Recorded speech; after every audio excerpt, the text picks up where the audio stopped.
This episode is brought to you by Workday. Workday is the next-gen ERP powered by AI that actually knows your business. It helps you handle the have-to-dos so you can focus on the can't-wait-to-dos. It's a new Workday.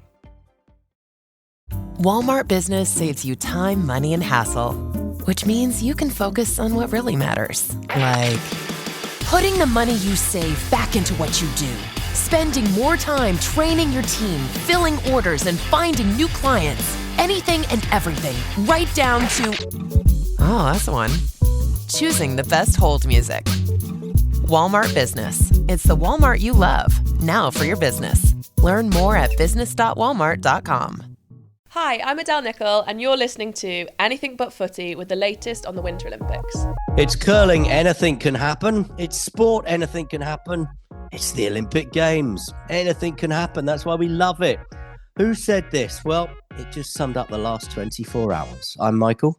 And I'm John, and I think that might have been me in yesterday's episode. This is Milano Daily from Anything But Footy. We talk about the Olympics and the Paralympics all the time, not once every 4 years like everybody else does. History was made on the slopes in Cortina. We'll hear from the GOAT, Mikaela Shiffrin. Canada, USA and Finland all nearly lost a quarter-final ice hockey match, nearly. And the British curling team come out fighting, thank goodness. It's the Olympics, as John says. Anything can happen. And in TNT, tomorrow's news today, we'll catch up with a British sprinter about bobsleigh. Hi, I'm Ashleigh Nelson and you're listening to Anything But Footy with the latest on the Winter Olympics. This is Milano Daily from Anything But Footy. Do download, do listen, do follow. Please pass it on, share the link and let your friends and those that have just got into the Olympics over the past fortnight or so know where we are. This is Anything But Footy. We talk about the Olympics all the time, usually with a huge focus on Team GB. Obviously, we're a UK-based Olympic and Paralympic sport podcast. But sometimes stories dominate from around the world and resonate. Stories like Lindsey Vonn. That seems a while ago now at these games. But more recently, Mikaela Shiffrin, the US skiers who started these games looking to rewrite the history books. And as we now know, only one of them has. So forgive us if we start this Milano Daily talking about the American slalom and downhill skier, the most successful skier of all time. On the slopes of Cortina on day 12 of the Games, Mikaela Shiffrin proved why. She became the first ever skier to win the slalom Olympic gold medal for a second time. And this, I think, is the remarkable bit. 12 years after winning her first, she's now a three-time Olympic champion. She dominated the slopes, building on a first-run lead of 0.82 seconds to win comfortably by 1.5 seconds overall for this Olympic medal. And she put behind her nightmares in Beijing, where she left empty-handed.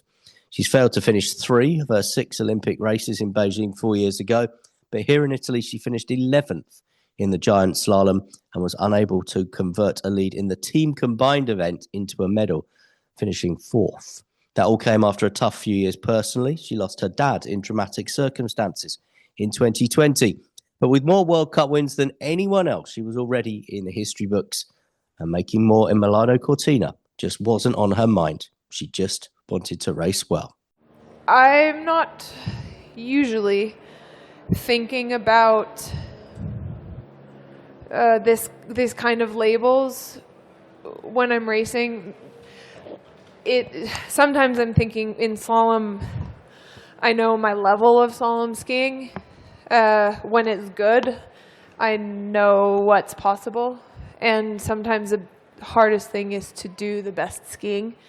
But I came here for the skiing.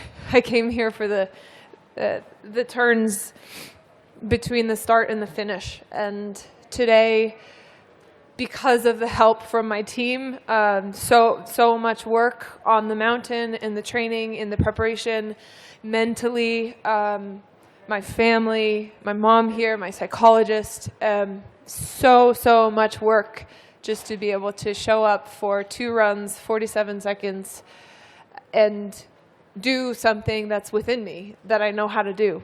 But it's not always easy. Sometimes it feels impossible. But in the end today, it was to take away the noise and to just be simple with it. These moments, we do build them up for sure. I think everybody builds it up, and I'm building it up for myself too. Like I said, the biggest task today was to simplify and focus on the skiing. But I had some moments today where I could imagine doing the skiing, cross the finish line, and to have this moment actually kind of for myself to connect with the people who can't be here. Also the people who are here, but I don't get to see them immediately. And for my family who is back home, for my dad who didn't get to see this. And this was a moment I have dreamed about. I've also been very scared of this moment. Everything in life that you do after you lose someone you love is like a new experience. It's like being born again. And I still have so many moments where I resist this. I don't want to be in life without my dad. And maybe today was the first time that I could actually accept this, like reality. And instead of thinking I would be going in this moment without him, to take the moment to be silent with him. And with the whole team with me, who's here with me now, and with my mom who is here with me now and has been with me since the beginning. It was just like a little bit more spiritual than I usually am.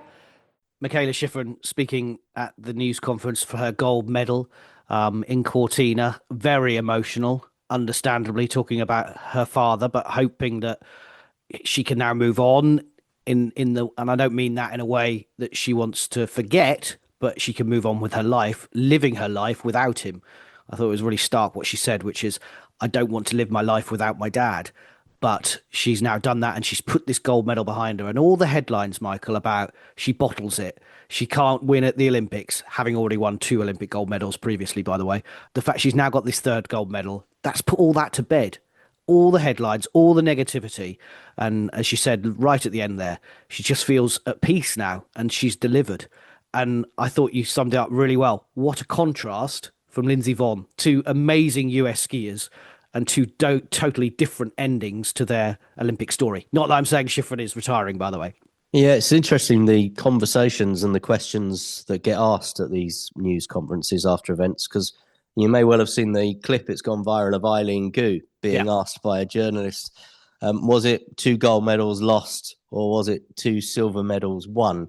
And she looks at the journalist in a way that, I know what the journalist is trying to say, but she looks at him in a way that she just thinks it's the most ridiculous thing that she's ever heard in her life. And she lays down her career successes. She points out she's the most successful female in her discipline in the history. And these Olympic medals don't come easily. And she hasn't lost 2 Olympic gold medals. She's won, and she's won, 2 Olympic silver medals here. So, yeah, I think it's just been interesting to follow some of those comments. We're very lucky that we get to speak to a lot of the Team GB athletes one-on-one, if you like. We get our opportunity to have some of our own time with them. We don't have that luxury, that privilege with a lot of athletes from around the world. So, yeah, just to hear those comments and read into them what you want, and read into the fact that people were kind of writing Michaela Schifrin off and kind of suggesting that Eileen Gu might be finished just because of their achievements haven't been maybe what we as writers and broadcasters at the Olympic Games would have thought over the past few years. Just absolutely outstanding to me. Yeah. Here's my narrative. Why are you not following it? That's how a lot of journalists ask questions, unfortunately, which is rather than actually, where's the story? What questions should I ask? Anyway, we did think we were going to continue this episode with another history-making story. One of those where were you when this happened moments. But with 3 minutes on the clock in the 3rd period left, having trailed 2-1 and 3-2, the Canadian men's ice hockey team equalised against Czechia in the quarterfinal in, frankly, the best ice hockey game at these Olympics so far. And Then they scored the winner just 2 minutes into overtime to break their opponents' hearts.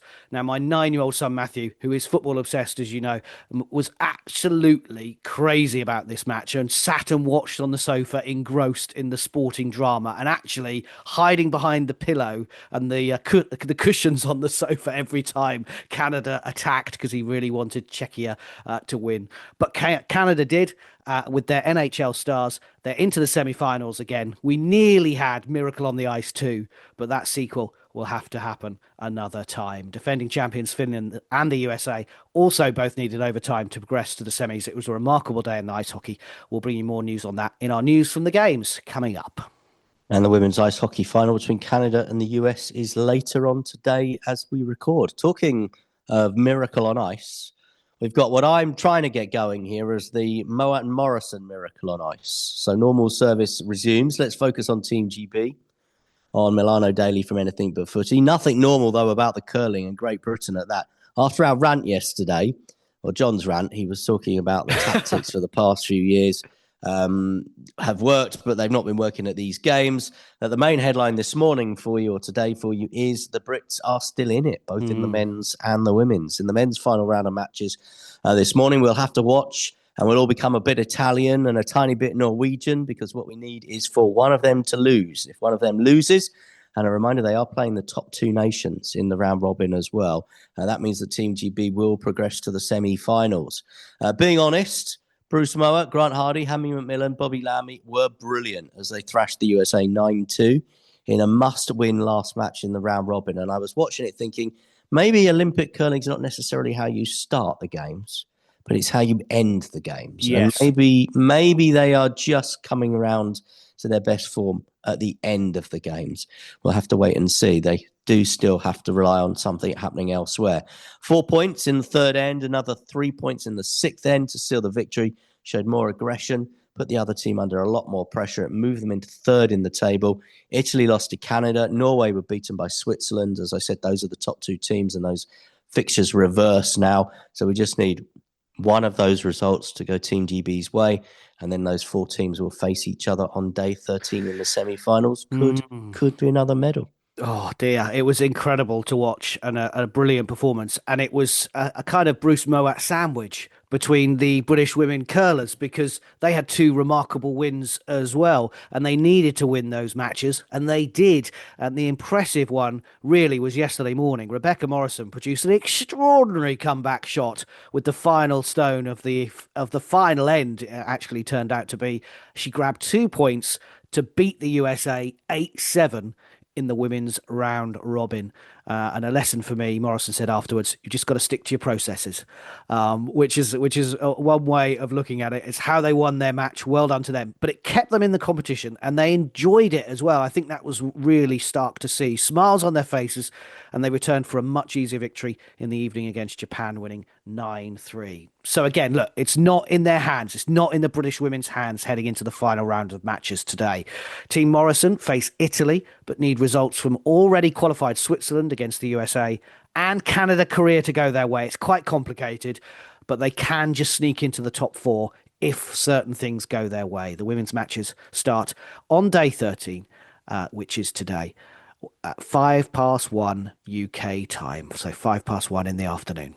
Yeah, I've been absolutely gripped by the curling. I was gripped by the mixed doubles, then watched a bit of the start. Obviously, then, got a bit distracted with everything going on elsewhere. But then the last couple of days, the curling has come sharply back into focus and reminded me why everyone loves it come Olympics time.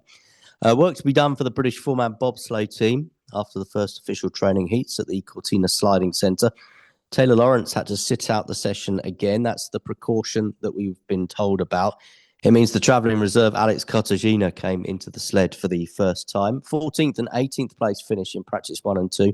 Not perhaps what they would be hoping for. 2 more runs today. Much better news, though, for Adele Nicol and Ashleigh Nelson in the 2-woman bob. Their 4th heat saw them ranked 7th. 2 more practice heats later, and we will hear later from Ashleigh Nelson in this episode. And Great Britain's men produced a record-breaking performance in the men's cross-country team sprint. Andrew Musgrave and James Clugnet finished 5th overall, the best ever position for Team GB. Andrew in his 5th games keeps getting better. I joked with him before, didn't I, about maybe going for a 6th games. He carry on improving like this, like with that 6th place finish he got earlier on in the week. He could be in the medals by the time the French Alps comes along. We will wait and see anyway. But talking of medals, Norway's Johannes Hosflot Klæbo won his 5th gold at these games in that event. He's 10th overall. He's now got one more event to come for a Super 6. And Klæbo is now the second ever Olympian, I'm talking across the summer and the winter games, to win gold medals totaling in double figures. So he's won 11, a 10th overall, could win 11, of course, with another one. Michael Phelps is the other, with twice as many, 23. Michael Phelps has got 23 gold medals. You kind of forget that, don't you? 23 is enormous. This is the time of the games, of course, where we start speculating on who might be carrying the flag at the closing ceremony of the games. I mean, obviously Matt Weston is the standout male candidate for Team GB, but if they were to go down another route and suggest that maybe the flag isn't necessarily being carried by achievements in these games, what about Andrew Musgrave? He had to be a contender to carry the flag at the opening, but obviously didn't get that. That went to Brad Hall. But, I mean, has to be a contender to carry the flag at the closing. He's had a terrific Olympics. In other news from the games, after the snowstorms abated in Livigno, we had a bumper day of freestyle action in the snow park. China haven't won a gold medal at these games before day 12. Then they won 2 in one day. 2 gold medals in one day. Wow. Where did they get that idea from? Su Yiming won the men's snowboard slopestyle. The 35-year-old Zhu Mangdao became the first skier to retain an Olympic aerials title with gold in their 5th games. And as you'll hear in a moment from Michael, China, surprisingly, are not that high up the medals table. The men's semi-finals of the ice hockey are now complete, as we've been talking about. Slovakia thrashed Germany 6-2, and then everything went a bit crazy, as we've talked about. Canada, who we've mentioned, also lost their captain, Sidney Crosby, during the quarter-final win. Will he be fit for the semis tomorrow? Finland came from 2 down. They left it late, like Canada, to beat Switzerland, the defending champions winning 3-2 in overtime. And then the 4th and final quarter-final also saw Sweden equalise against the USA with a minute and a half left of regulation time before the Americans won it 2-1 in overtime. In Friday's semis then, it's Canada against Finland and the USA against Slovakia. And as mentioned, the women's bronze medal match, Switzerland-Sweden this lunchtime, while at 6:10 UK time tonight, it's the near 4-yearly final between Canada and the USA. And John's been absolutely just inspired by the ice hockey at these Olympics, having watched it live in Milan and now following the matches that he hasn't got tickets for off the TV screen here in Italy as well. Been absolutely loving the ice hockey. I imagine we're going to have some British ice hockey, UK ice hockey representation on Great British Bosses. I think we really need to speak to GB hockey and see where we're at in terms of World Cups and World Championships and qualifying maybe for the French Alps. That would be amazing, wouldn't it? Yeah, onto the medal table. Norway, 15 golds now at the top. Italy, second, still on 9. Ariana Fontana won a silver in the women's 3,000 metres relay. That's her 14th Olympic medal. 2030 hosts France, up to 4th in the table. Always happens, doesn't it? On the games before you host, you start getting a bit of a bounce as you are investing ahead of your own hosting of the games. 6 gold, 17 medals. The French won the mixed biathlon relay. That was their 3rd biathlon relay gold, their 5th biathlon gold medal these games. Great Britain remain ahead of China. China, who hosts 4 years ago. Remember that. Yeah. This is Milano Daily from Anything But Footy. Tomorrow's news today for Team GB and our other news from the games coming up. Hi, I'm Greg Cackett, GB brakeman for Team GB bobsleigh. You're listening to Anything But Footy with the latest on the Winter Olympics. This episode is brought to you by Indeed. Stop waiting around for the perfect candidate. Instead, use Indeed sponsored jobs to find the right people with the right skills fast. It's a simple way to make sure your listing is the first candidates see. According to Indeed data, sponsored jobs have 4 times more applicants than non-sponsored jobs. So go build your dream team today with Indeed. Get a $75 sponsored job credit at Indeed.com/podcast. Terms and conditions apply. This is Milano Daily from Anything But Footy. Time for TNT, tomorrow's news today. Now, we heard earlier from that great fourth practice run by Adele Nichol and Ashleigh Nelson in the 2 women bob for Team GB. And now we heard from Adele in an earlier episode of Milano Daily all about her journey to the Games in a special exclusive feature that she recorded for us.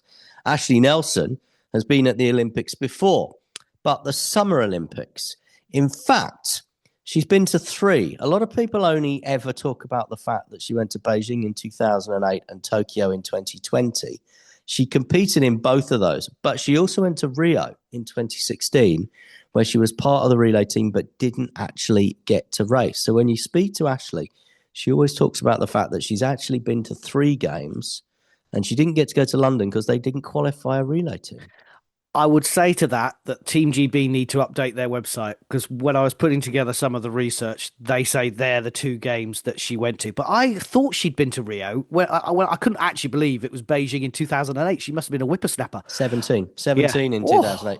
They took the relay team to Rio because there was also Louise Bloor was part of that team, who I remember because obviously she was a Yorkshire-based sprinter.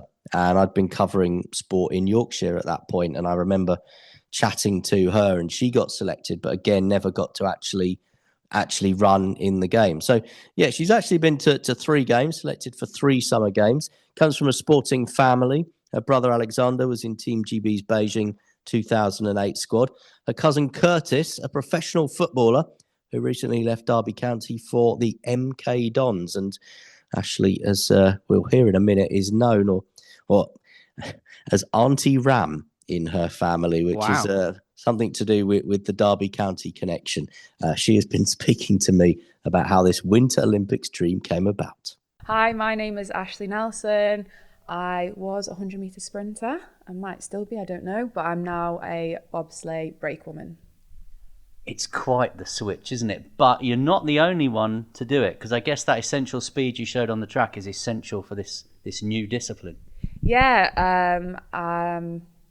I'm not the first one. Montel Douglas, she is a friend of mine, and she did it before me. She was a training partner. There's been many other sprinters that have done it, but Montel was the first British female to be a summer and winter Olympian, and I want to be the second. What was the reason behind the switch? Honestly, Adele messaged me. She slid in my DMs on Instagram and said, "Do you fancy giving bobsleigh a go?" And I said, "Do you think I'll be any good at it?" And she said yes, and the rest is history. But on a more serious note, I'd been having a tough time in athletics. I'd had surgery on my Achilles in 2023, and I was trying to get back for the Paris Games, and things just weren't kind of working. And then when Adele messaged me, I thought, why not? What's there to lose? What are the similarities? What are the differences? The similarities are you've got to run fast. That's my job as a brakewoman, to get the sled moving at high velocity as possible and speed. The differences are it's absolutely freezing. I think one of my competitions this year was minus 15. And I'm not wearing that many more clothes, I'll be honest with you. So, yeah. No warm weather training camps in this sport. Well, you know what? You say that. We do actually do some camps in the heat. But obviously when it comes to competition, it's a little bit cold. What was it like the first time you tried the new sport? Can you take us back to that first session or the first go? Yeah, so when I went to Bath, because that's where our push track is in the UK, I just felt this excitement. I was doing something new at the time. I was 33, and I think as you get older, especially as a female, you get pigeonholed and you get told, oh, you should be doing this, or you should be settling down and having a family and all different things. And so trying something new at 33 was actually quite scary, but I did it, and I was really proud, but it's just a brilliant feeling. And then a few months later, I went onto the ice because they said, oh, you might be good on the track, but if you're not good on the ice, then you're no good to us. And I did that, and the first time I went down the track, I think we got up to about 80 or 90 miles an hour. I called my mum afterwards and I said, Mum, I don't know if this is for me. But then I went down a few more times, and yeah, I was sold. What goes through your head when you're going at those speeds? Because you ran pretty fast, let's be honest. You got decent medal collection, but this is something different. I don't know if I can say it on the pod. There's a lot of, let's just say the air would be blue. That was the first few times, and now there's a lot of breathing, and I'm just thinking, Adele has to learn the track a millimetre difference with her driving could mean the sled doesn't make it down. But I still learn the track as well, not to her level. So when I'm going down, I'm thinking I know what corner we're at, or I at least try and know what corner we're at. But there's a lot of breathing for me to stay calm. Yeah, when you talk about your different roles, for people that don't know, brake woman, pilot, to explain. Yeah. So Adele is the pilot. She drives the sled. It's her job to get us both down safely. I'm the brake woman. So me and Adele both push off at the start, and then it's my job to move the sled fast from the back, and she kind of jumps in and I still keep the sled moving for a little bit. And then when we get to the bottom, she'll shout, "Brake!" And then it's my job to pull the brake. It's kind of like a big deadlift because obviously we're going at 80 miles an hour plus. So it's my job to pull up this brake, which has got spikes underneath the sled, and it goes into the ice and it slows us down. Do you trust each other implicitly? Well, yeah, I have to. Like, I would not get in the sled if I didn't trust Adele. So that should tell you everything. Whether she trusts me, I don't know. Maybe I'm just fast. So no, she does trust me. Do you have to be friends to be a good partnership? Yeah. Unlike the sports that's the sport of athletics I've been in before, I've been in relay teams, I get on with the girls, it's been great camaraderie, but we're only together for a short amount of time. With the bobsleigh, we're on the road for 6 months of the year, we live together, the sled is 170 kg, you can't lift that sled on your own, you need somebody else. In fact, it takes 3 of us to move the sled, so we're together all the time, we do all our own sled work, as in like keeping the runners, which are essentially the blades underneath the sled, we have to keep them nice and polished, and that can take 3-4 hours at a time, and we spend a lot of time together, so getting on is super important. So that's me speaking with Ashleigh Nelson, who'll race alongside Adele Nicol. So Ashleigh's been to the Summer Games, now at the Winter Games, following in the footsteps of Montel Douglas, the first British woman to ever compete at both. The gladiator. And Adele will now look to try and follow in their footsteps as well, because she's a 3-time British shot put champion who, is very, very upfront about saying she's going to look to try and qualify to LA in track and field. So could be more history there.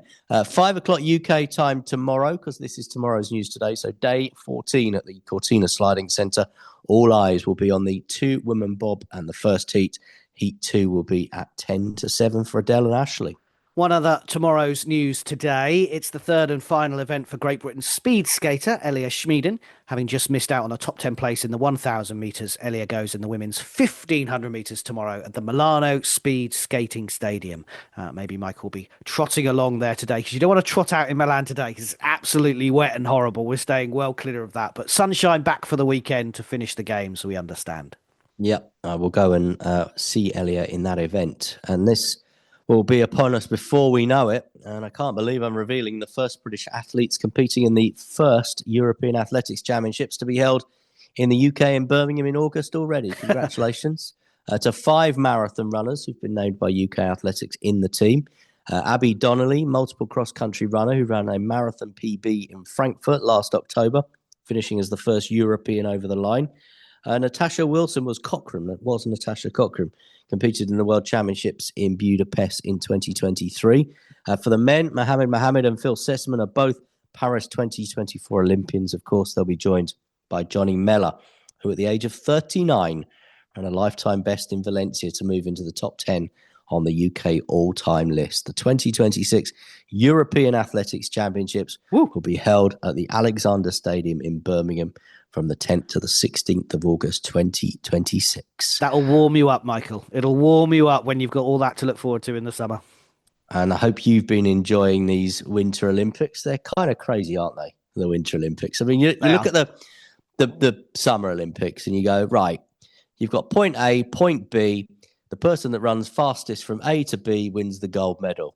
Winter Olympics, let's give guns to skiers and see what happens. And frankly, anything can happen on snow and ice. I think that's what we found out. Let's put 4 guys in a shoe and then put them down an ice track that bends in different places. That is the Winter Games for you.